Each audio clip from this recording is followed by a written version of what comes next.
네, 돌비 뉴스 시작합니다. 이성대 기자 나왔습니다. 첫 번째 볼까요? 네, 첫 번째 이슈. 자, 이것은 대파가 아니다. 자, 오늘 사전투표 첫날이죠. 선관위가 투표장에 대파를 가지고 가면 안 된다는 유권 해석을 내놨습니다. 네. 자, 그래서 이렇게 대파를 들고 간 사람들은 대파를 투표장 밖에다가 세워놔야 했습니다. 네, 또 대파 소식을 전하게 됐는데 왜 안 된다고 합니까?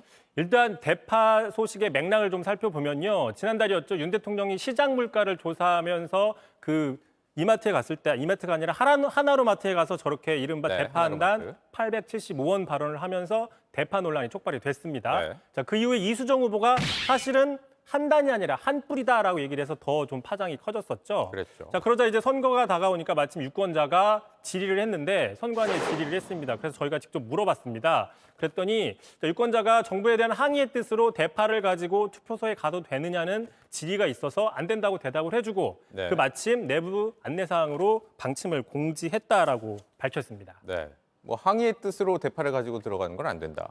그런데 일단 대파는 다 안 된다는 거잖아요. 이 안으로 들고 들어가는 건 안 된다. 투표소 안으로. 그렇습니다. 여기 보신 것처럼 자, 선거법 166조에는 투표소 안에 특정 정당에 지지하거나 반대하는 행위를 금지하고 있습니다.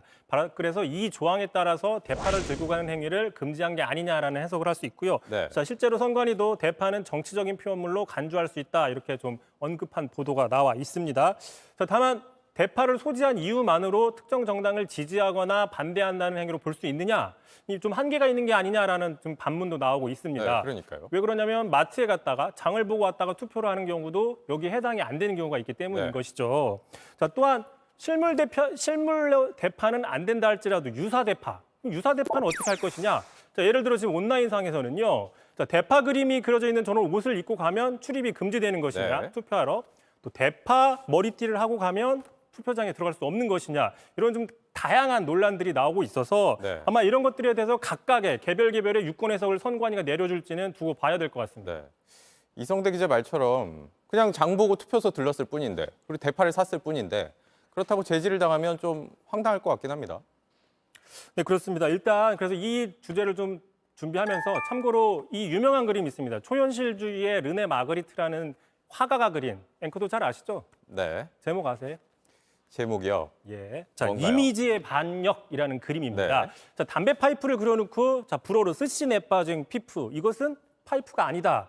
자, 지금 우리나라 정치 상황이 이 그림과 좀 유사하다는 평가가 있습니다. 자, 대파를 놓고서 자, 이것은 대파가 아니다라고 얘기할 수밖에 없는 상황. 송송 썰어가지고 라면에 넣어 먹는 채소가 아니라 뭔가 정치적인 상징물로 변해버린 게 이번 총선의 어떤 한 단면을 보여준다. 뭐 이런 해석들이 나오고 있는 겁니다. 네. 대파가 왜 이렇게까지 됐나 이런 생각이 들긴 합니다. JTBC 뉴스를 시청해 주신 여러분 고맙습니다. 저희는 저녁 6시 50분 뉴스룸에서 뵙겠습니다.